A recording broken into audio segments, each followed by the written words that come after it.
Bonjour et bienvenue à tous à cette conférence Évangélisme et politique. Mon nom est Zénab Diab et je serai accompagnée à l'animation par mon collègue doctorant Mario Ionut Marossan.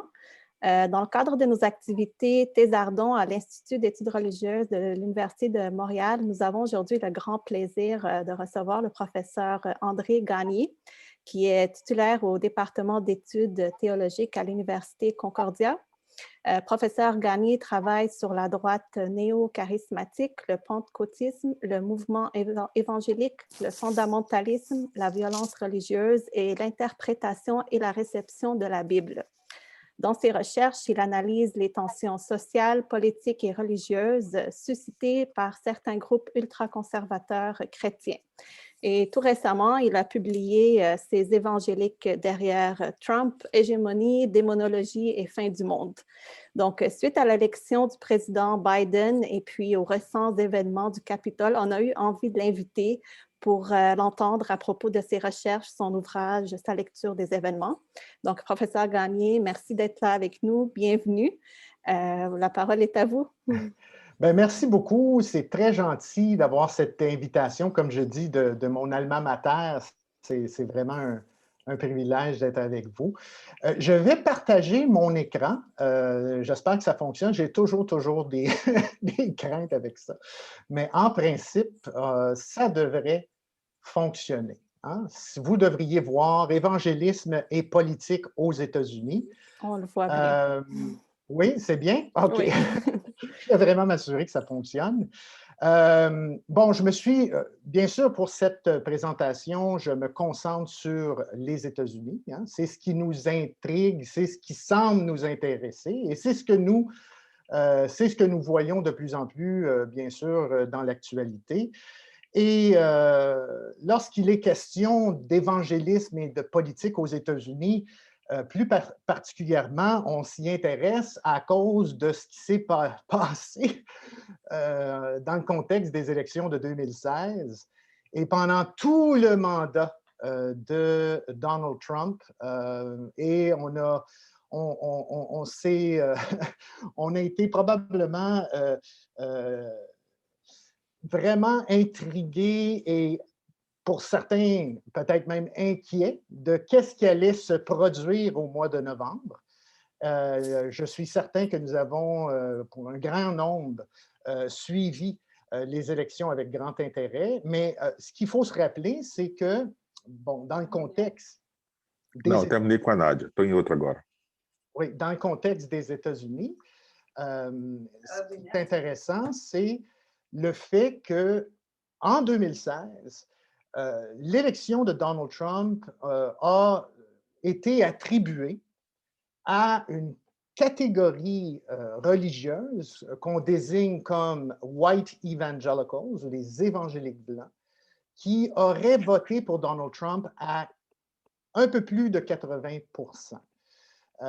Bon, ça, c'est une chose. Nous allons voir un peu plus tard dans la présentation que ce chiffre de 80-81% n'a pas beaucoup bougé pour l'élection de 2020. Hein? Il n'y a pas eu beaucoup de mouvement lorsqu'il est question de ces évangéliques blancs qui ont soutenu Trump. Bon, lorsqu'on parle d'évangéliques, il faut d'abord définir qu'est-ce que l'évangélisme, essayer de comprendre c'est quoi, parce que c'est une nébuleuse qui peut être extrêmement complexe. Il y a beaucoup de sous-groupes et de sous-catégories, de sous-cultures dans l'évangélisme. Bon, mon bouquin s'est intéressé plus particulièrement à une frange de l'évangélisme qu'on appelle les néo-charismatiques pentecôtistes, mais les évangéliques, comme terme, comme désignation, inclut aussi ces néo-charismatiques pentecôtistes. Le terme évangélique vient du mot évangile, hein, qu'on connaît bien, qui veut dire bonne nouvelle. Et bon, dépendamment à qui on parle, être évangélique peut désigner toutes sortes de choses. Ça peut désigner une personne, ça peut désigner une église, ça peut désigner même des gens qui adhèrent à un certain parti, hein, parti politique. Souvent, on associe les évangéliques au parti républicain. Mais ça peut être un organisme. Mais c'est un individu, une église, un organisme qui proclame une bonne nouvelle particulière. Par exemple, dans le cas de l'évangélisme, c'est cette idée que Jésus-Christ est sauveur du monde. Bon, ça, c'est quand même très large. On pourrait inclure plein de groupes qui ne se qualifient pas comme étant évangéliques, plein de groupes chrétiens qui ne se qualifieraient pas nécessairement d'évangéliques dans cette désignation. Mais certains chercheurs, avec le temps, ont tenté une typologie de l'évangélisme. Et l'historien David Bebbington a proposé 4 traits qu'on appelle le quadrilatère de Bebbington, 4 traits que constitue l'évangélisme. Mais encore une fois, vous allez voir, c'est des grands traits. Et souvent, les sociologues, les spécialistes en sciences des religions, les théologiens, estiment que ces traits sont trop généraux. Mais on va quand même s'en servir pour avoir un peu des repères, pour savoir de quoi on parle lorsqu'on parle d'évangélisme. La première chose, c'est cette idée de conversion, ou ce qu'ils appellent souvent l'expérience de nouvelle naissance. C'est cette idée, on entend souvent parler de ça, les born again Christians. Bon, parmi les évangéliques, on parle souvent ou on utilise souvent cette expression pour désigner l'expérience de conversion, cette nouvelle naissance. Le deuxième élément, c'est le biblicisme, ou l'idée que la Bible est le fondement de la foi et de la pratique. À l'intérieur de cela, souvent se retrouve l'idée de l'inhérence de la Bible. Que la Bible est la parole de Dieu, elle est inhérente, il n'y a pas d'erreur, elle est pleinement inspirée. Le troisième élément, c'est ce qu'on pourrait appeler le crucicentrisme, ou la centralité du message de la crucifixion de Jésus et de ses effets salvateurs. Lorsque vous allez, par exemple, entendre quelqu'un, il y a plusieurs années, on regardait même encore à la télé le fameux prédicateur évangélique américain Billy Graham, mais son message, c'était le message de la croix. Qu'est-ce qui sauve l'individu? C'est le Christ crucifié. Et c'est l'effet de cette crucifixion, de cette mort en croix, qui procure le salut. Et le dernier élément, c'est l'activisme ou le prosélytisme évangélique et son action sociale. Bien sûr, on est fortement engagé en tant qu'évangélique, souvent, dans le partage du message chrétien et aussi dans l'implication sociale, de faire une différence dans la société pour être un exemple, une incarnation de ce message chrétien. Là, on pourrait se poser la question, combien d'évangéliques? Combien d'évangéliques y a-t-il dans le monde? Ici, je vous donne des statistiques mondiales selon le Center for the Study of Global Christianity, qui est situé à Gordon Conwell. C'est un centre de recherche phénoménal sur le christianisme à l'échelle planétaire. Bon, si on parle d'évangéliques, et c'est intéressant dans leur dernière édition, mais en fait, toutes les éditions qu'ils font du World Christian Encyclopedia, font cette distinction entre évangéliques et néo-charismatiques pentecôtistes. Juste pour finalement isoler les néo-charismatiques pentecôtistes de par leur forte croissance à l'échelle planétaire. Si on parle des néo-charismatiques pentecôtistes, c'est la mouvance à l'intérieur du christianisme en ce moment qui a la plus forte croissance au monde en ce moment. Il y a quelque part entre 645 et 650 millions de néo-charismatiques pentecôtistes dans le monde. Là, j'inclus bien sûr des charismatiques qui pourraient provenir également de traditions catholiques, de grandes traditions protestantes également, des anglicans et autres. Mais des évangéliques, il y en a 387 millions, des néo-charismatiques pentecôtistes, mais de type évangélique, parce que, bon, je n'irai pas dans les détails, mais on pourrait les classifier. Il y a 3 types de néo-charismatiques pentecôtistes, et dont 2 de ces types-là sont de type évangélique. Il y en a 376 millions. Ça nous donne environ, dans le monde, 763 millions d'évangéliques. Si on inclut les néo-charismatiques pentecôtistes parmi les évangéliques. Au Canada, il n'y en a pas beaucoup. On est à peine 3 millions d'évangéliques et de néo-charismatiques ensemble. En France, un peu moins d'1 million. Et aux États-Unis, c'est là que c'est important et c'est intéressant. C'est que lorsque vous prenez ces deux classes d'évangéliques et de néo-charismatiques pentecôtistes de type évangélique, il y a 110 millions. Ça représente un tiers de la population américaine. Hein? C'est 331 millions en 2020. C'est beaucoup de gens. Bon, lorsqu'on parle d'évangélique et de politique, la tendance, c'est de penser que l'évangélisme, c'est quelque chose, l'intérêt de l'évangélisme pour la politique, c'est quelque chose de récent. On s'intéresse à cette question, bien sûr, due aux élections de 2016, mais est-ce que les évangéliques étaient intéressés par la politique avant cela? En fait, oui. En fait, depuis le début du 20e siècle, les évangéliques étaient investis en politique et c'est ce que j'aimerais un peu faire avec vous. J'aimerais faire une espèce de voyage dans le temps pour vous un peu situer qu'est-ce qu'on entend par l'implication politique des évangéliques au 20e siècle. Pour mieux comprendre les raisons qui motivent certains chrétiens ultra-conservateurs au début du 20e siècle et à s'investir en politique aux États-Unis, il faut vraiment se tourner du côté du mouvement fondamentaliste chrétien. Le fondamentalisme chrétien prend naissance à la fin du 19e siècle, et cela en réaction à la modernité, où les croyances traditionnelles se voient profondément bouleversées en raison des avancées en sciences sociales et de la théorie de l'évolution. Ces croyances dites traditionnelles comprennent l'idée de l'inspiration plénière et verbale de la Bible et de son exactitude historique, la naissance virginale du Christ, l'effet salvateur de sa mort expiatoire en croix, sa résurrection corporelle et sa seconde venue imminente et physique sur terre. Cette réaction à la modernité se manifeste lors du procès de John Scopes en 1925. Scopes est accusé d'avoir enseigné l'évolution à l'école, une pratique interdite dans l'État du Tennessee. L'avocat William Bryan Jennings représente l'État et le point de vue fondamentaliste lors du procès. Ce qui est intéressant, c'est que Jennings sort victorieux de la bataille juridique, mais subit une humiliante défaite aux mains de l'avocat de la défense Clarence Darrow, qui réussit à discréditer l'interprétation fondamentaliste de la Bible aux yeux des médias. Les fondamentalistes gagnent le procès, mais sont perdants dans l'opinion publique et plusieurs décident de battre en retrait.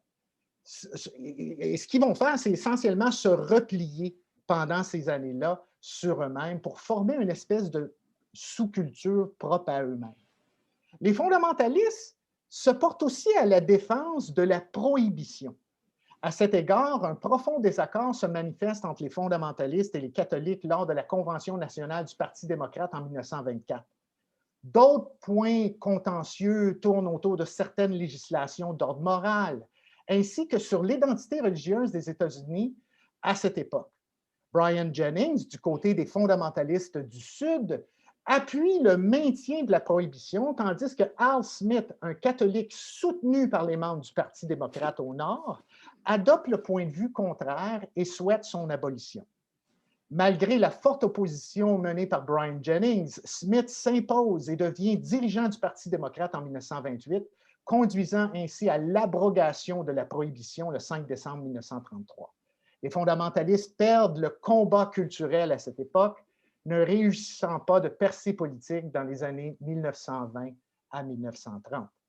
Le retour des fondamentalistes dans la sphère publique s'effectue au milieu du 20e siècle, sous une forme un peu différente. Cette forme, on va l'appeler le mouvement néo-évangélique.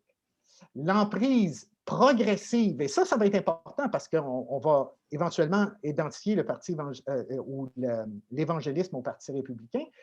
Cette emprise progressive de la frange évangélique sur le Parti républicain se réalise essentiellement en deux temps. D'abord, dans les années 1940 à 1960, hein, et ça, bien sûr, en s'alignant sur l'opposition des républicains contre le communisme. Et ensuite, dans les années 1960, jusqu'à la montée de ce que nous appelons la Moral Majority en 1980, où le Parti républicain s'intéresse à l'électorat religieux de droite en adoptant certaines positions socio-conservatrices telles que l'opposition à l'avortement, au féminisme et au mariage de personnes de même sexe. En 1942, la National Association of Evangelicals, la NAE, voit le jour. La création de cet organisme vise essentiellement à rétablir la respectabilité des évangéliques dans la sphère publique, suivant la mise en déroute des fondamentalistes et l'humiliation subie lors du procès de Scopes en 1925. À la fin des années 40, la NAE appuie même une campagne visant la promotion d'un amendement chrétien. Cette initiative a pour but de contrecarrer l'effet du communisme au sein de la population américaine en proposant un amendement reconnaissant l'autorité et la loi de Jésus-Christ sur la nation. Une manière, en quelque sorte, d'inscrire le christianisme dans la Constitution. Mais un tel amendement est pourtant rejeté par le Congrès américain à la fin du 19e siècle. C'est plutôt l'inquiétude suscitée par la reconnaissance de l'Union soviétique de la part du président Roosevelt en 1933 qui réanime le débat autour de l'identité chrétienne de la nation. Pour les néo-évangéliques américains, pactiser avec l'Union soviétique signifie de s'ouvrir en quelque sorte au communisme et à l'athéisme. Des idées menaçantes, en fait, pour la foi judéo-chrétienne. En fait, pour ces conservateurs religieux, ils voient essentiellement l'Union soviétique comme la représentation de Gog et Magog, la figure eschatologique de l'ennemi de Dieu et de son peuple mentionnée dans certains textes bibliques tels que Ézéchiel, chapitre 38 et 39, et le livre de l'Apocalypse au chapitre 20. Ce sont des textes prophétiques en lien avec la fin des temps et le second retour du Christ sur terre. À cette époque, le fameux prédicateur américain Billy Graham prend une position anticommuniste, allant même jusqu'à adopter une position pro-guerre du Vietnam afin de stopper la progression du communisme. C'est d'ailleurs pourquoi Graham se range du côté de Richard Nixon contre John F. Kennedy en 1960. Pour Graham, Kennedy semble complaisant à l'égard du communisme et les évangéliques qui soutiennent Nixon craignent que Kennedy, en tant que catholique, prenne le pouvoir. On redoute qu'il soumette l'Amérique à l'influence du pape et du Vatican. Kennedy est aussi, selon eux, un danger pour la liberté religieuse dans un pays qui, à leur avis, devient trop sécularisé. Or, malgré sa défaite, Richard Nixon réussit tout de même à obtenir des soutiens non officiels de la part des baptistes du Sud et de la National Association of Evangelicals. Ce sera que partie remise. Nixon gagne la présidentielle américaine en 1968 avec 69% des appuis des évangéliques et encore en 1972 en raison de ses prises de position anticommunistes avec 84% du vote évangélique. C'est plus que le soutien qu'ils accordent à Donald Trump en 2016 et 2020. Suite à la démission de Nixon consécutive du scandale de Watergate en 1972, les évangéliques réalisent qu'il y a encore beaucoup à faire pour s'emparer du Parti républicain. Ils modifient alors quelque peu leur stratégie. Au lieu de focaliser strictement sur la question du communisme et de s'opposer au catholicisme, une approche qui a d'ailleurs échoué lors de la Prohibition. Les évangéliques en quête du pouvoir politique élaborent une offensive culturelle et politique contre le sécularisme qu'ils considèrent être à l'assaut de leur nation chrétienne. En tant que parti minoritaire, encore même dans les années 70, les républicains comprennent que la lutte contre le communisme est insuffisante pour reprendre le pouvoir. Mais comment changer la donne? En tirant profit de l'électorat religieux conservateur, se rangeant à droite sur le plan des valeurs conservatrices, adoptant ainsi le langage de guerre culturelle des évangéliques conservateurs afin de gagner essentiellement leur appui. Les démocrates, quant à eux, sont perçus comme le parti séculier, se positionnant plus à gauche avec un programme politique plus progressif. Dans les années 60 et 70, les Américains sont témoins de nombreux changements sociaux. la société états-unienne se voit confrontée à différents défis. Des mouvements consacrés à l'établissement des droits civils et du féminisme remettent en cause les inégalités sociales et politiques. Les chrétiens conservateurs se voient confrontés à une première vague d'activistes qui s'attaquent à des questions d'ordre moral et aux rapports familiaux. Les chrétiens conservateurs ont en fait subi plusieurs défaites publiques dans les années 60. En 1962 et en 1963, la Cour suprême des États-Unis émet une série de jugements successifs visant la pratique religieuse dans la sphère publique. D'abord, en 1962, le jugement Engel versus Vitale contre la récitation de prières sanctionnées par l'État dans les écoles publiques.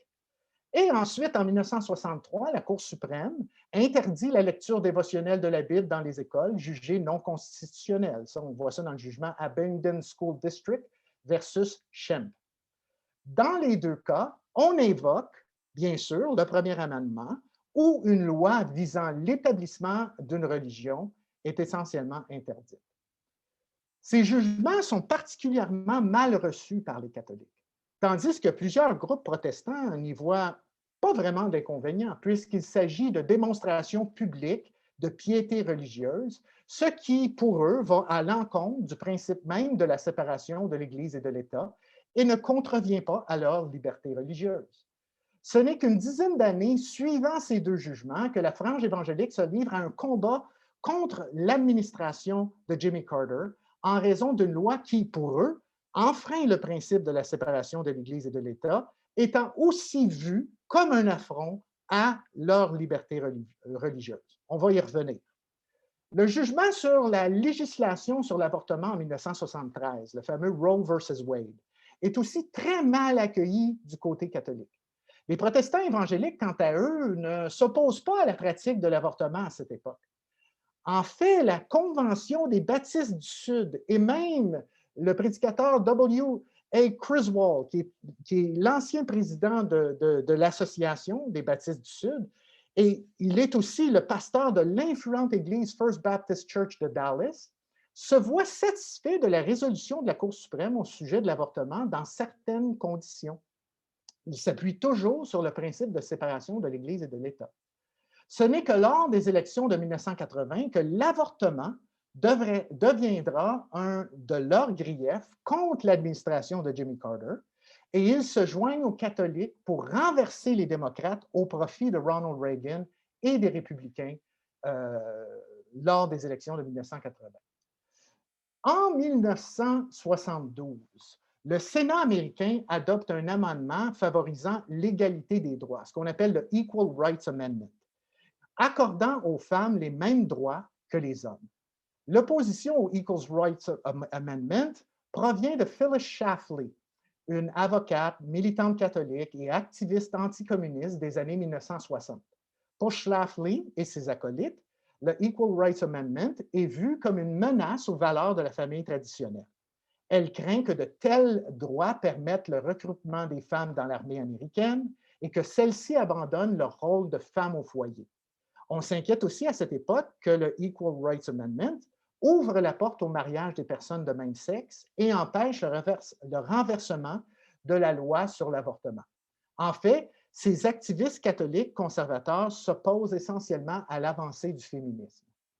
Dans la même lignée, la chanteuse américaine Anita Bryant mène un combat contre les droits des personnes gays en 1977. Sa campagne intitulée « Save Our Children », « Sauver nos enfants », survient suite à une ordonnance dans le comté de Dade, en Floride, opposant toute discrimination sur la base de l'orientation sexuelle. Selon Bryant, les couples de même sexe cherchent à recruter les enfants des autres, particulièrement en contexte éducatif, dans des écoles publiques, parce qu'ils ne peuvent pas avoir d'enfants eux-mêmes. Le révérend Jerry Falwell, père au Seigneur, se rend à Miami pour offrir son soutien à Anita Bryant dans sa lutte pour sauver les enfants.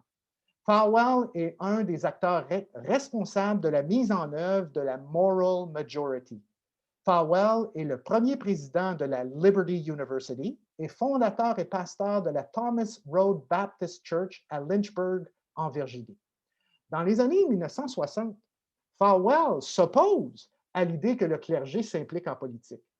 Mais le prédicateur Baptiste s'exprime toutefois de manière désobligeante à l'égard du jugement de 1954 de la Cour suprême contre la ségrégation des écoles publiques, le jugement Brown versus Board of Education. Falwell invite aussi à son émission de radio The Old Time Gospel Hour des politiciens de tendance ségrégationniste et offre des opinions tranchées sur le mouvement des droits civiques et à l'égard de son dirigeant Martin Luther King Jr. Déjà dans les années 1970, les chrétiens conservateurs débattent du rôle de l'éducation publique et de son effet sur leurs enfants. Ils estiment que l'enseignement prodigué est contraire à leurs valeurs judéo-chrétiennes, ce qui les pousse, dans certains cas, à retirer leurs enfants du système d'éducation publique en faveur d'écoles confessionnelles ou de l'enseignement à la maison, ce qu'on appelle le homeschooling. La création d'écoles chrétiennes privées vise à alléger les inquiétudes des parents chrétiens conservateurs qui souhaitent que leurs enfants puissent s'adonner à la prière et à la lecture de la Bible sans représailles et qu'ils ne soient pas exposés à des cours d'éducation sexuelle. Mais d'autres écoles chrétiennes privées sont établies pour éviter l'intégration de personnes afro-américaines. En 1954, le jugement Brown versus Board of Education déclare qu'il est non constitutionnel d'exercer la ségrégation dans les écoles publiques, suivant l'expulsion de Linda Brown, une fillette de 7 ans, dans la ville de Topeka, dans l'État du Kansas. 1 an plus tard, Rosa Parks est mise en arrestation pour avoir refusé de rendre son siège de bus à un Blanc dans l'État de l'Alabama. Cet incident donne naissance au mouvement des droits civils et la loi des droits civiques voit le jour en 1964. Mais l'application de cette loi ne s'effectue pas immédiatement. Dans les années subséquentes à ces jugements, la discrimination se poursuit. En incluant dans leur charte une politique de non-discrimination, les écoles publiques réussissent à conserver leur statut d'exemption de taxes et le gouvernement ferme les yeux sur leurs pratiques ségrégationnistes. Mais cette tolérance va se dissiper, en fait, peu à peu. En 1971, l'Agence du revenu, le IRS, s'apprête à mettre en application une loi contre l'institution fondamentaliste, la Bob Jones University, située à Greenville, en Caroline du Sud. À l'époque, l'université stipule que ceux qui s'adonnent à des fréquentations interraciales risquent l'expulsion. Le 19 janvier 1976, la IRS révoque officiellement le statut d'exemption de taxes de l'université, une révocation rétroactive depuis le début des années 70, où l'Agence du revenu entame ses démarches contre l'institution fondamentaliste. C'est alors que Falwell s'engage dans un combat pour la liberté religieuse. Pour le futur dirigeant de la Moral Majority, l'ingérence de l'Agence du revenu dans les affaires de la Bob Jones University constitue une violation du principe de la séparation de l'Église et de l'État. Plus tard, en 1978, le nouveau commissaire à la tête de l'Agence du revenu, Jerome Kurtz, qui est désigné par le président Jimmy Carter, qui est un évangélique en passant, en 1977, menace de révoquer le statut d'exemption de taxes à toutes les écoles privées constituées après la loi des droits civiques en raison de leurs pratiques discriminatoires à l'égard de la population afro-américaine. La seule façon d'éviter ces représailles est de faire preuve d'un travail visant à l'intégration. La réaction ne se fait pas sitôt attendre. Kurtz reçoit une pluie de contestations, plus de 125 000 lettres de la part de chrétiens conservateurs qui soutiennent ces institutions privées ségrégationnistes. Il s'agit, selon Falwell, d'une attaque contre leurs droits constitutionnels, disant que l'État n'est pas en mesure de réguler les membres de l'Église ni de la composition raciale d'écoles religieuses privées. C'est avant tout l'ingérence de l'Agence du revenu dans les affaires des institutions religieuses qui suscite la montée de la Moral Majority, la création de cette droite chrétienne en 1980. Non pas la loi sur l'avortement, contrairement à ce qu'on pense. Le jugement contre la Bob Jones University et les tentatives de Kurtz à l'égard des écoles privées sont perçues comme une atteinte aux droits constitutionnels des chrétiens conservateurs et une brèche dans le mur de séparation entre l'Église et l'État. Les griefs, en fait, des évangéliques surviennent, tous ces griefs-là surviennent lors de la présidence de Jimmy Carter. En 1976, la moitié des évangéliques blancs dits nés de nouveau, les born again, ont voté pour un des leurs, Jimmy Carter. Le magazine Newsweek désigne 1976 comme The Year of the Evangelical, l'année de l'évangélique. Mais Carter s'est rapidement vu confronté par les évangéliques au sujet de la menace de la révocation du statut d'exemption de taxes des institutions religieuses ségrégationnistes et de son refus d'appuyer une motion contre l'avortement en 1980. C'est alors que les évangéliques se joignent aux catholiques pour s'opposer à Carter et Falwell forme la Moral Majority. En 1980, la droite chrétienne se range du côté du Parti républicain et de son candidat Ronald Reagan contre Jimmy Carter et les démocrates.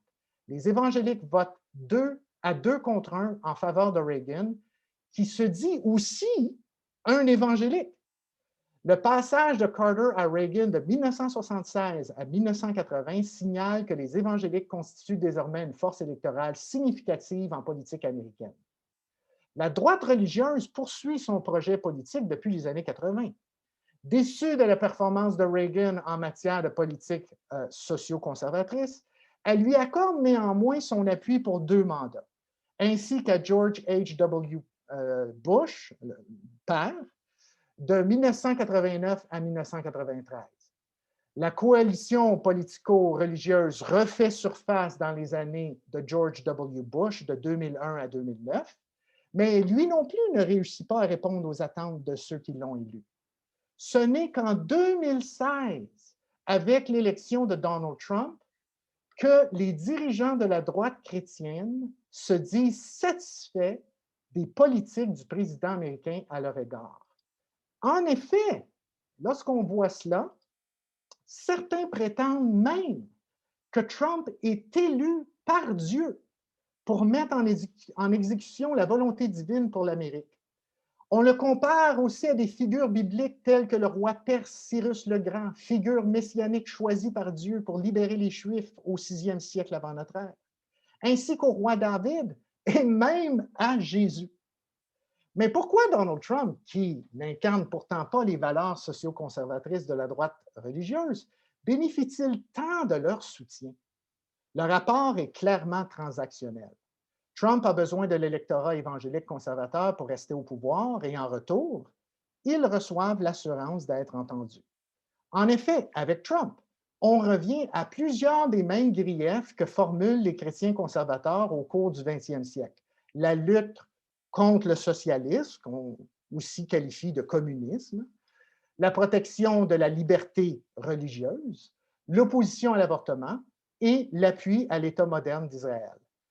Les États-Unis sont encore aux prises avec les mêmes tensions raciales qui se sont manifestées tout au long du mandat de Trump.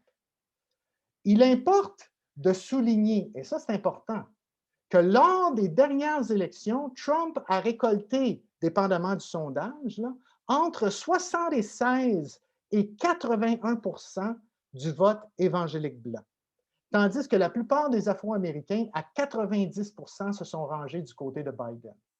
L'électorat évangélique associé à la droite religieuse ne partage pas les mêmes préoccupations que le reste de la population états-unienne.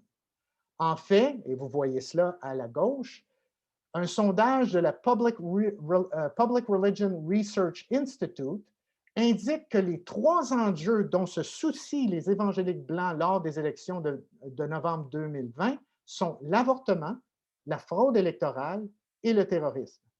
Contrairement aux autres communautés religieuses qui s'inquiètent de la gestion de la pandémie et des tensions raciales, Black Lives Matter, les évangéliques blancs qui ont soutenu Trump ne partagent pas de telles inquiétudes. Comme ce fut le cas tout au long de l'histoire de la droite chrétienne et de l'implication des évangéliques en politique au 20e siècle aux États-Unis, leur grief demeure. Pour eux, il s'agit avant tout de poursuivre le combat politique pour la préservation de leur identité et de leurs valeurs judéo-chrétiennes. Merci, c'est tout. Merci, professeur Gagné. Donc, on va passer à la période de questions. Donc, Mario et moi allons gérer la prise de parole. Donc, vous pouvez utiliser la petite main bleue. Voilà. Oui, et j'aimerais juste, Zénab, si je peux intervenir 2 secondes, pour boucler un petit peu la présentation, il me semble que c'est très important de mentionner un point qui est très central pour moi, c'est que j'ai l'impression qu'on n'est pas vraiment conscient de la portée de cette recherche de M. Gagné, et surtout en langue française. Parce que pour moi, ce qui est très important, c'est qu'on est habitué à des publications de grande rigorosité, grand niveau en langue anglaise, dans le monde anglo-saxon, mais on est très choyé et très chanceux d'avoir une telle publication en langue française. Et je pense qu'il faut être conscient de ça, parce que c'est important de produire du savoir dans notre belle langue. Et bon, maintenant, je peux poursuivre. Oui. J'aimerais juste vous dire que je suis entièrement d'accord avec vous, et c'était une condition importante, justement, de faire ces travaux en français. Bon, je vais m'adonner à la publication à l'écriture d'un autre bouquin qui va aussi être en français, parce que comme vous dites, en anglais, ça pullule. Je veux dire, les Américains connaissent bien leur histoire. On a beaucoup de spécialistes en American religion, comme on dit aux États-Unis. Mais lorsqu'il est question de traiter justement de la mouvance et surtout dans la spécificité, comme des questions autour des néo-charismatiques, des pentecôtistes, les gens ne sont pas, dans le monde francophone du moins, ils ne sont pas toujours au fait. Et la réception du bouquin en Europe a témoigné de cela. Ça a été assez positif, en fait, je peux dire. Bon, au Québec, j'ai pas encore, je veux dire, les gens, je sais que certaines personnes l'ont lu, mais je sais qu'en la plupart des interventions médiatiques de manière effrénée, là, suite à la sortie de ce livre, se sont déroulées en grande partie, justement, avec des médias européens. Merci. On a une première question de professeur Roussel. Oui, bonjour. Merci, André. Très, très intéressant, très bien, très informé, très instructif. Puis, je n'ai pas encore lu ton livre, mais c'est sur ma liste de choses à lire. Mais j'aurais 3 points rapides, là. Je vais essayer d'être très, très synthétique, là. Il me semble qu'il faut insister sur la dimension de coalition qui s'observe actuellement. Puis on dirait que les choses s'accélèrent beaucoup de ce côté-là. Tu as mentionné que la Moral Majority, ça regroupe des évangéliques, mais aussi des catholiques ultra-conservateurs. Et on a des sites comme LifeSite News, par exemple, qui sont ultra-catholiques, mais qui aussi sont pro-Trump et pro-tout ce pourquoi sauf qu'en plus, ils sont pro-pape, ou en tout cas, pro-Benoît XVI. Mais je pense qu'il y a quelque chose d'important de ce côté-là. Puis, il y a un effet nouveau qui est l'effet QAnon, me semble-t-il. Je ne sais pas comment tu analyses ce rapprochement-là. Le deuxième élément qui m'apparaît, il y a comme une espèce d'interaction entre 3 éléments aussi actuellement que j'ai observé depuis 1 an en particulier. C'est l'effet Trumpisme d'une part, l'effet réseaux sociaux d'autre part, et l'effet aussi, je dirais, anti-scientifique, puis ça se manifeste dans l'opposition aux mesures contre la COVID, puis dans le climato-négationnisme. On dirait que tout cela se regroupe dans ce dont tu parles, autour de ceux que tu appelles les évangéliques conservateurs. Et troisièmement, ma dernière remarque, c'était que je me demandais dans quelle mesure il ne vaudrait pas la peine d'explorer un autre concept pour désigner le phénomène, étant donné que c'est plus large que les évangéliques. J'ai pensé à toutes sortes de termes que je te soumets en rafale, là, juste pour te dire qu'il y aurait bien des options possibles, mais on pourrait parler d'un trumpisme religieux, on pourrait parler d'un ultra-conservatisme chrétien, plus large qu'évangélique. On pourrait parler d'un ultra-conservatisme écuménique même, ou d'un écuménisme anti-moderne ou ultra-conservateur, ou on pourrait même parler d'un syncrétisme conservateur avec QAnon. Et là, on a quelque chose qui rendrait compte aussi de l'aspect extrêmement instable de ce qu'on observe en ce moment. Merci pour m'avoir entendu. Hey, super, super point, Jean-François. En fait, écoute, je vais essayer de répondre à ces trois choses. Extrêmement important de signaler cette idée de coalition. Ça, on ne peut pas s'en sortir parce que, bon, moi, je focalise beaucoup dans mon livre sur les évangéliques parce que, bon, et plus particulièrement néo-charismatique pentecôtiste, parce que même du côté américain, on parle d'évangéliques de manière très, très large. Hein. On met tout sur le dos des évangéliques, puis il y a plein d'évangéliques qui ne s'identifient pas nécessairement aux Trumpistes ou qui ne sont pas d'accord avec Trump. Il y a un évangélisme de gauche aussi, hein, et qu'il faut faire attention. C'est-à-dire que lorsqu'on traite de ces questions-là, il faut absolument être précis. Quel groupe qu'on parle, de qui on parle exactement, il faut les définir clairement, puis on ne peut pas mettre tout le monde dans le même bateau. Ça, c'est la première chose. Puis oui, c'est une coalition. En fait, peut-être pour rejoindre ton troisième point, c'est une droite religieuse, c'est une droite chrétienne. On pourrait dire droite chrétienne, puis intégrer tout ça. Puis en fait, on devrait parler en termes de droite chrétienne lorsqu'on parle de cet élément de coalition, parce que la droite chrétienne, c'est ces évangéliques ultra-conservateurs, c'est ces catholiques ultra-conservateurs, c'est aussi des protestants, des grandes traditions protestantes ultra-conservateurs. Tu as des mormons là-dedans. Des fois, tu as une frange de juifs ultra-orthodoxes là-dedans aussi. Souvent, l'expression qui va être même utilisée, c'est droite religieuse. Pour englober ça. Là, il y a le phénomène QAnon qui rentre là-dedans. Puis là, le phénomène QAnon est intéressant parce que, bon, moi, j'ai un étudiant qui travaille strictement sur QAnon en ce moment. Là. Lui, il fait l'analyse de réseaux sociaux puis tout ça. Là. Il est plongé là-dedans. Là. Il est submergé de ça. Puis, bien sûr, il est beaucoup sollicité par les médias parce que c'est le phénomène en ce moment. Bon, il est moins spécialisé autour des questions évangéliques, mais il suit ce que moi je fais. Ça veut dire qu'il a pu faire des connexions, mais à un moment donné, ça m'intéressait d'explorer ça, mais tu sais, c'est un trou sans fin QAnon. Hein? Je veux dire, une fois que tu rentres là-dedans, là, c'est un rabbit hole, là, tu t'en sors plus. Déjà, juste l'évangélisme, puis juste les variantes néo-charismatiques pentecôtistes, c'est déjà très complexe. Là, tu rentres dans le QAnon, c'est absolument hallucinant. Mais je peux juste dire qu'il y a une connivence QAnon avec les éléments des théories du complot.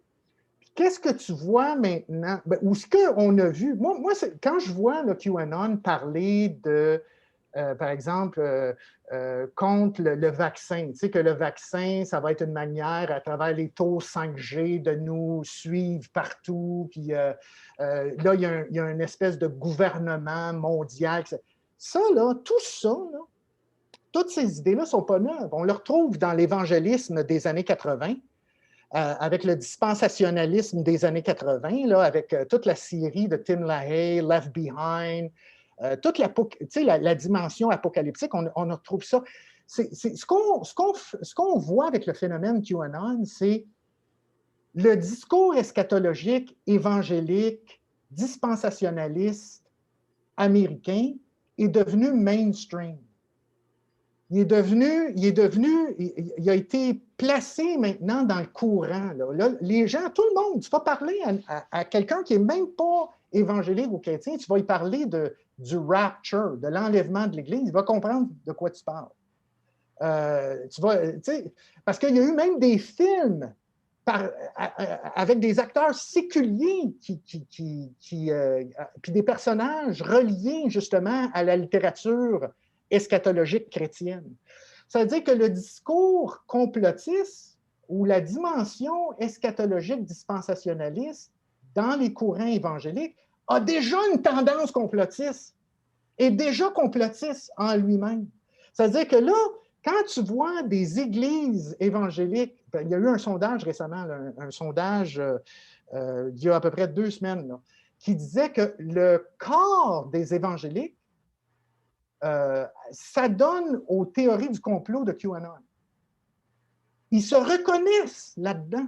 C'est leur langage. toute l'idée autour de Save the Children, là, sauvons les enfants. Bien, Anita Bryant, là, depuis les années 70, elle parle de ça, de sauver les enfants. On a des groupes évangéliques, là, par exemple, il y a un groupe qui s'appelle Exodus, avec une dénommée, c'est une femme, son prénom ne me revient pas, là, mais elle s'appelle Kane. Et elle, c'est tout ça, la traite d'enfants, tout ce qui a rapport aux abus des enfants. Ça veut dire que tout ça, tout le discours complotiste, le discours du contrôle gouvernemental, ça cadre parfaitement avec l'obsession eschatologique de cette mouvance dispensationaliste évangélique. C'est pour ça que ce n'est pas surprenant, ces coalitions-là. Quand on voit l'insurrection du 6, là, on voit les images, là, mais tu vois les bannières de Jesus Saves, puis tout ça, là, puis tu vois des gens qui se présentent, puis qui sont dans l'enceinte du Sénat, puis qui prient pour le renouveau de la nation au nom de Jésus. Mais c'est tout le langage évangélique, ça. Mais je suis d'accord avec toi, ça, il faut absolument insister sur l'aspect coalition lorsqu'on parle de ça. Il faut insister sur les connexions avec QAnon. Trumpisme, réseaux sociaux, c'est aussi, je veux dire, ça rentre là-dedans. Qui ont été ceux, et je finis avec ça, qui ont été ceux qui ont résisté le plus aux mesures contre la COVID? Ce sont les méga-churches évangéliques aux États-Unis qui, finalement, pour eux, Jésus était leur vaccin. C'est ça, essentiellement. Ça veut dire que tout ce discours anti-scientifique, il remonte au fondamentalisme du début du 20e siècle. Là. Ce qu'on sait avec Scopes, là, puis la réaction antimoderniste qu'on a là, avec l'émergence du fondamentalisme là, à la fin du 19e, début du 20e, mais c'est ça que tu as encore chez certains évangéliques. Mais encore une fois, je veux préciser une chose, ce n'est pas tous les évangéliques qui s'adonnent à ce genre de discours et même à ce genre de théologie politique du pouvoir. D'accord. On va prendre d'autres questions. Il nous reste 10 minutes, puis encore pas mal de questions. Donc, Thomas? Oui, bonjour.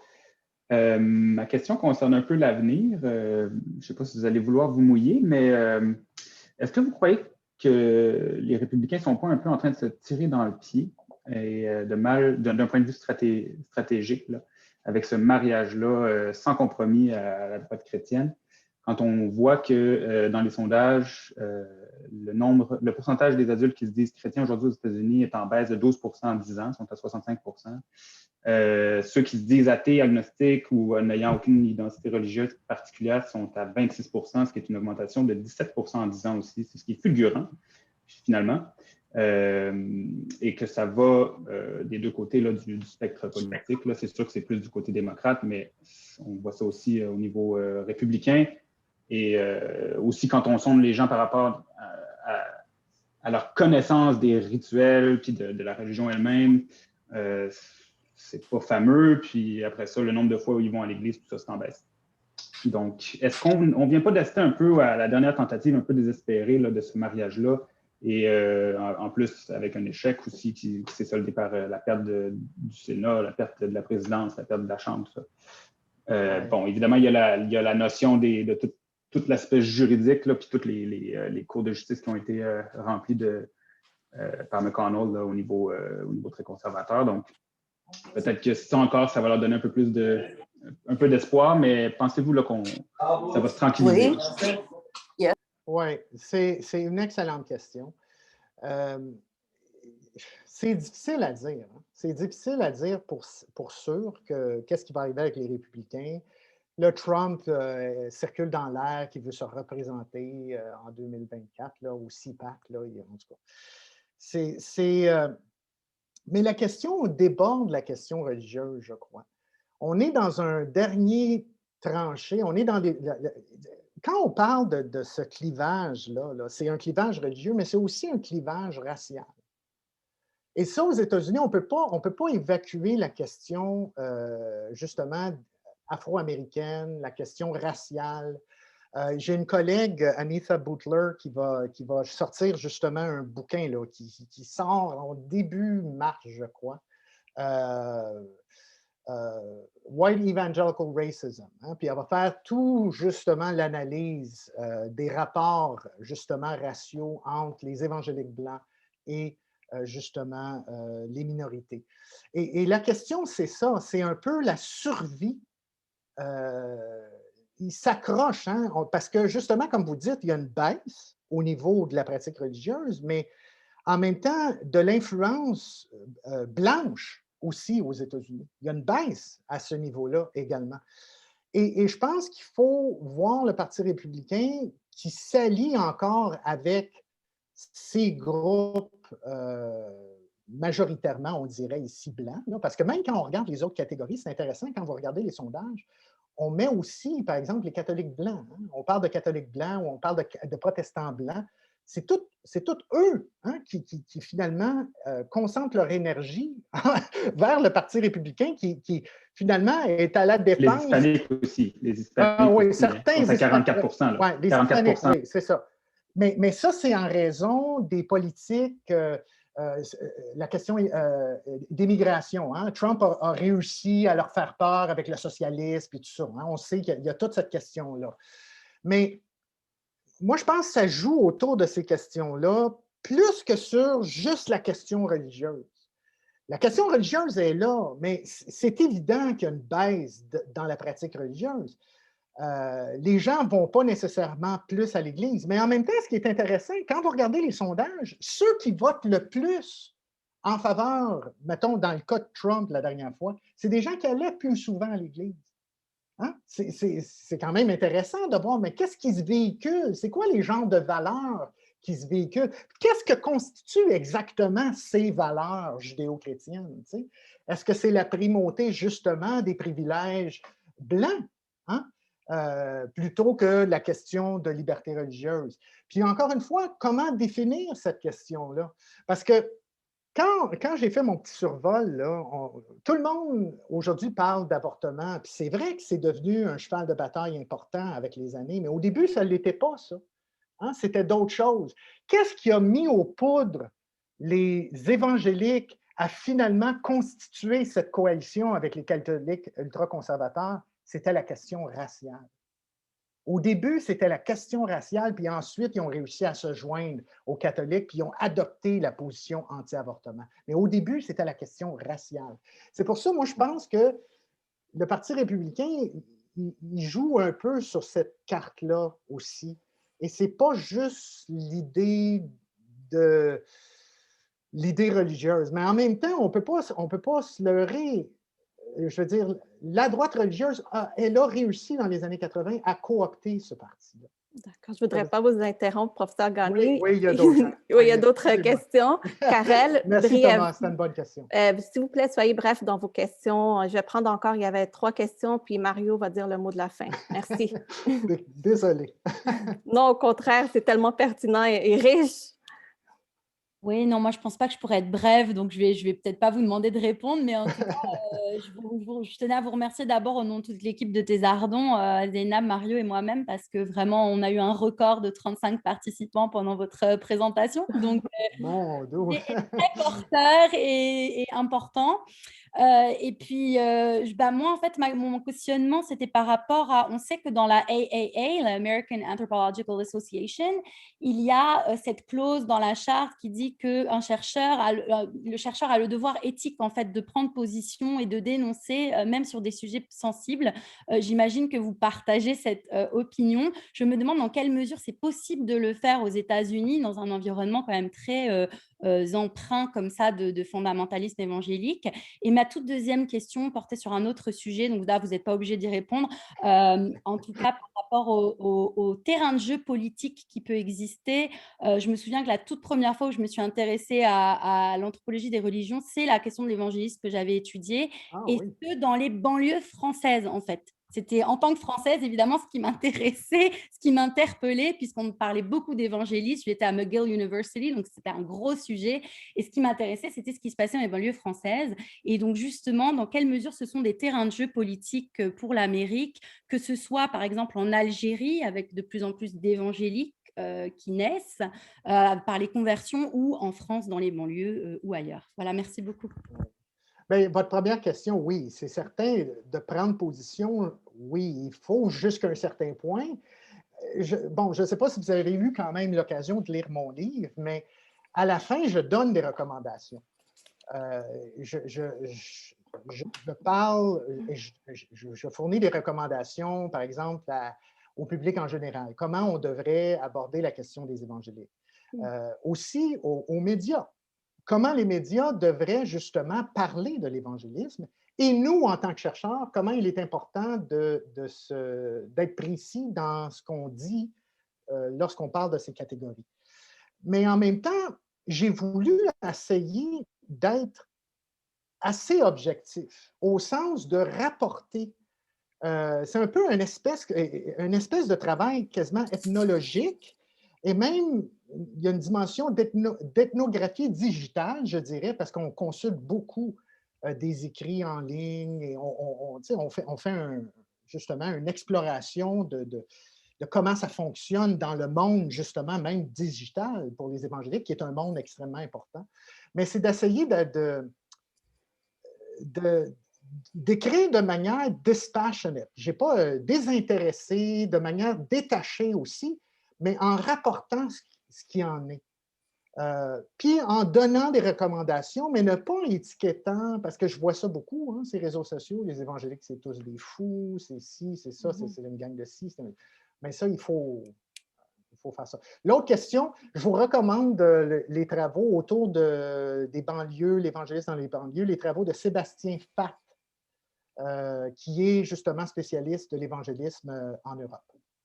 D'accord. Est-ce qu'on prend encore des questions? Vous avez encore la possibilité de rester ou vous voulez qu'on conclue? Moi, je suis correct. S'il y a quelqu'un qui veut avoir une autre question, c'est pas de problème. Peut-être une ou deux questions maximum. Véronique, brièvement. Ah, Véronique! Comment ça va? Oui, ça va bien. En fait, merci pour votre présentation. C'était fort pertinent, très intéressant. En fait, comme plusieurs autres personnes qui ont posé des questions avant moi, la question de la reconfiguration des coalitions m'apparaît extrêmement intéressante et pertinente. Et justement, cette semaine, il va y avoir la CPAC, donc la Conservative Political Action Conference, et ça m'apparaît très, très, très intéressant ce qui va s'y dérouler. Et je me demandais justement, dans toute cette question des reconfigurations, hein, il va y avoir à la fois, donc des représentants un peu plus traditionnels du parti. Il va y avoir évidemment donc tous ces nouveaux représentants, donc un peu plus de la tangente complotiste, un peu plus. Mais aussi, ce que je me demandais, c'est ceux qui représentent un peu plus la tangente d'extrême droite qui émerge aussi, dont on parle peut-être un petit peu moins. Mais qui sont aussi en lien avec les religieux hein, du parti.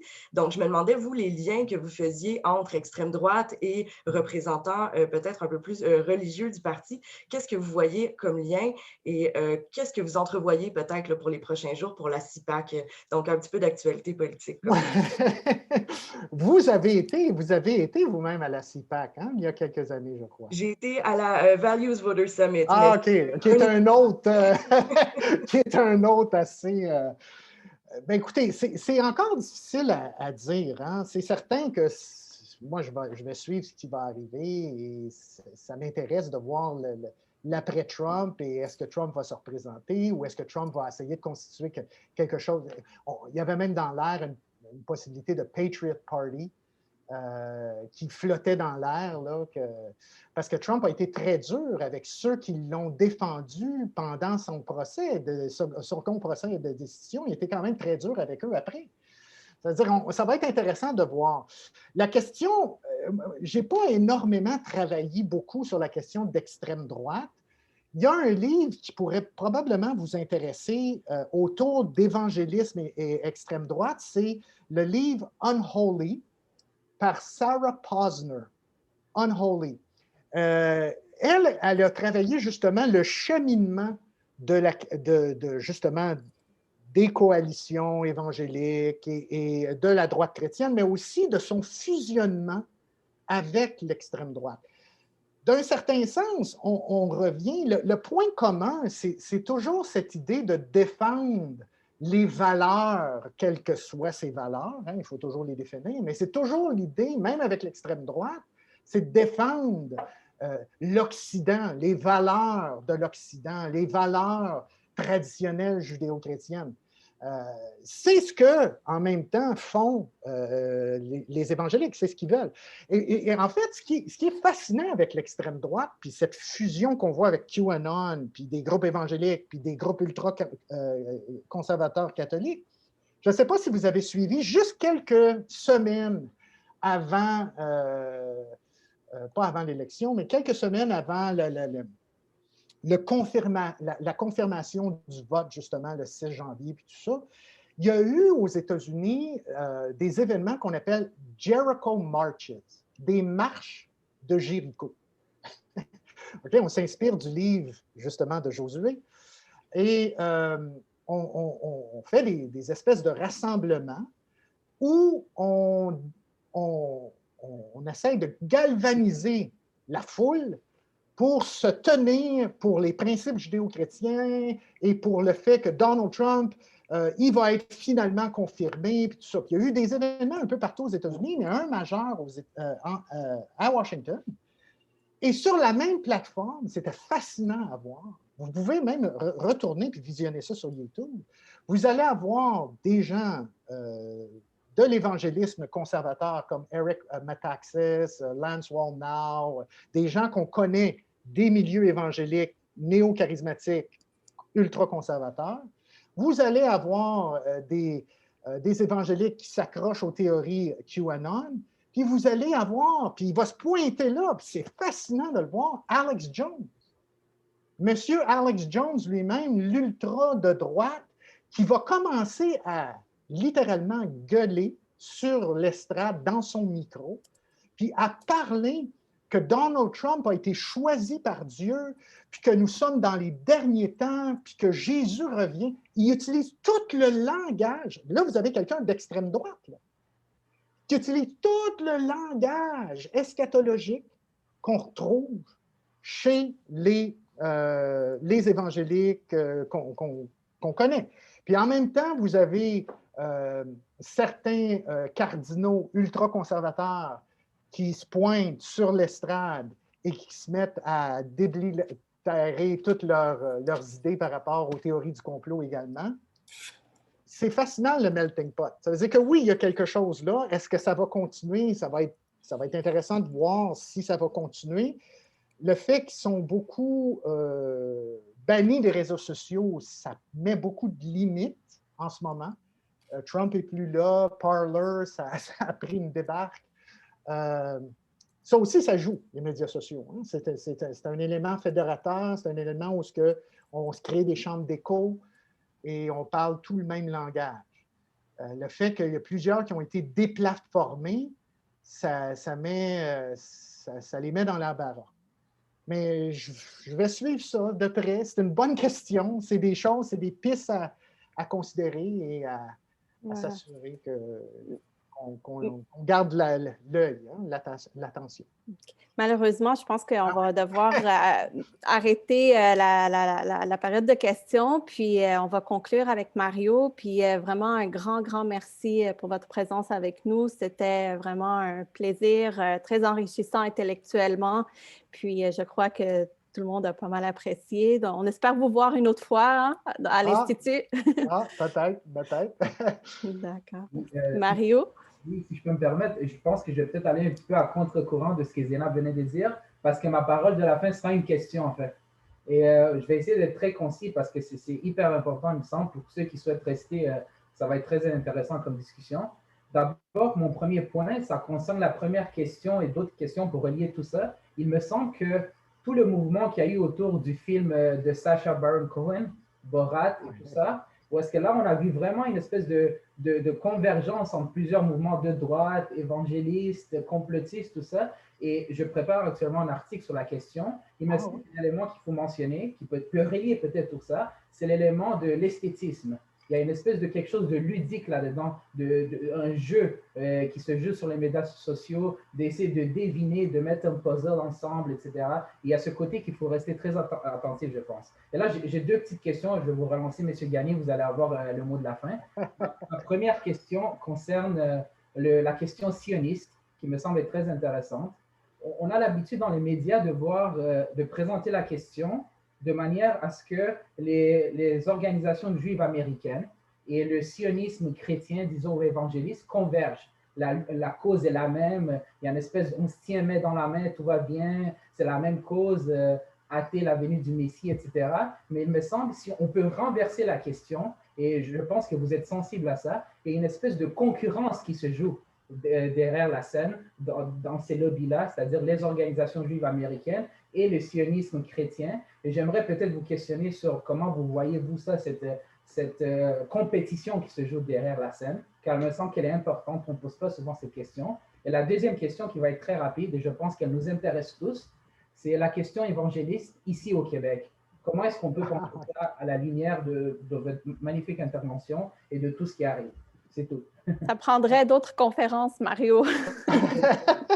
Mais très brièvement, la question du sionisme chrétien, c'est fascinant en soi. Si ça vous intéresse, allez voir, j'ai un chapitre qui est dédié justement à l'eschatologie autour de cette question-là. Mais, tu sais, souvent, on entend parler justement que bon, du côté, puis ça, on voit plus ça du côté de groupes évangéliques qui s'adonnent à ce que j'appellerais une eschatologie dispensationaliste, qui voit bien sûr en Israël le peuple de Dieu, le peuple choisi de Dieu, et bien sûr interprète certains passages bibliques, prophéties de la Bible, d'une façon où ça s'applique strictement à la nation moderne d'Israël. Mais le rapport n'est pas dans le sens qu'on pense que c'est un rapport qu'ils ont ou une insistance qu'ils ont souvent qui est un peu altruiste, hein, qui est un peu nous les aimons, ils sont, c'est le peuple de Dieu. Oui, il y a ça. Mais en même temps, dans cette eschatologie, il y a l'idée qu'Israël se convertira et reconnaîtra Jésus de Nazareth comme le Messie. Voyez-vous, c'est que ce rapport et ce lien visent ça beaucoup plus que l'idée que c'est juste la paix d'Israël. C'est certain qu'on s'appuie sur certaines promesses qu'on lit dans l'Écriture, ceux qui bénissent Israël, Dieu bénira ceux qui bénissent Israël et Dieu maudira ceux qui maudissent Israël. On s'appuie sur ça. Mais encore une fois, il y a un schème eschatologique qui nourrit ce rapport, qui est un rapport justement dispensationaliste. Bon, l'autre question, c'est au Québec. Bon, au Québec, il n'y a même pas 1% d'évangéliques au Québec. Puis, je veux dire, ce que moi je considère, je les vois les évangéliques, j'en connais, c'est pas l'évangélisme américain. On est complètement dans un autre rapport. C'est pas l'évangélisme. En fait, j'ai vu beaucoup d'évangéliques qui ont même lu mon bouquin, puis qui m'ont dit, qui n'ont pas été frustrés par mon bouquin, qui étaient en fait d'accord avec beaucoup de choses que je disais dans le bouquin, qui disaient, je suis content, on a des fois besoin de se faire dire où ça ne va pas, puis en même temps, de ne pas nous caractériser de manière que nous erronée. Et on a eu quelques groupes qui se sont adonnés au complotisme. On a eu quelques petites assemblées indépendantes qui ne font pas partie nécessairement de réseaux évangéliques qui, finalement, se sont adonnés à des théories du complot, mais c'est très, très minime. La majorité des évangéliques au Québec fonctionnent avec le gouvernement. Il n'y a pas de problème. Je veux dire, mais comme n'importe quoi d'autre, vous allez en avoir des petits groupes des fois qui vont s'inspirer du discours qu'on entend aux États-Unis, puis qui vont aussi réclamer leurs droits et vont s'adonner un peu à cette espèce à ces espèces de théories du complot, mais c'est incomparable à ce qu'on... Merci beaucoup, M. Gagné. C'est très important ce que vous avez dit. En tout cas, si vous voulez rester encore un tout petit peu, je pense que Mme Thibaudot avait la main levée et peut-être M. Brodeur voulait réagir. OK. Oui, ça serait important. Oui. S'il peut rester, on ne veut pas vous contraindre. Oui, oui, je peux rester encore quelques minutes. Merci. On veut vous garder là longtemps. Oui, alors c'était Micheline Thibodeau, je crois. Non, je n'avais pas de questions, je suis désolée. D'accord. Professeur Brodeur, vous aviez une question? Oui, bon, d'abord, moi, j'ajoute également mes remerciements au professeur Gagné. C'était fascinant. Merci beaucoup, beaucoup. Ma question, c'est en partie peut-être un commentaire de dire que pour tous ceux qui écoutent, qui sont dans l'auditoire, que quand on fait l'analyse par rapport aux États-Unis et un petit peu son impact sur le Canada, surtout l'Ouest canadien, et très, très peu ici au Québec, comme vous l'avez mentionné, c'est que la terminologie évangélique est devenue tellement importante à l'échelle mondiale à cause de l'impact du missionnarisme américain dans leur stratégie de la politique étrangère américaine, entre autres, et au-delà, qu'on a toute la tradition européenne du mot évangélische en allemand, qui est le mot principal qui est employé aussi du côté slave, etc., traditionnellement, et qui veut simplement dire protestant. Exactement. Et qui n'a rien à voir avec l'évangélisme tel qu'on le décrit là, depuis quelques décennies dans le contexte américain initialement. Et là, donc, à l'échelle internationale, là, il y a confusion totale parce que c'est le même mot, mais avec des liens complètement différents. Ouais. Donc ça, il faut en être conscient et faire attention de juste savoir qu'il y a toute une autre tradition d'Europe qui est très positive. Et quand eux autres, ils font du travail missionnaire dans le sens de développement, pas dans le sens de conversion, ben, il y a le mot évangélique qui est associé aussi. Alors là, j'imagine que dans bien des endroits dans le monde, surtout les pays en voie de développement, ça doit être très, très, très difficile de savoir à qui on a affaire. Voilà. Et oui, si on n'est pas chrétien, encore plus. Oui, tout à fait. Et ils héritent, comme vous dites, du bagage de ce qu'on entend justement dans les médias, comment on caractérise justement les évangéliques. Mais vous avez tout à fait raison.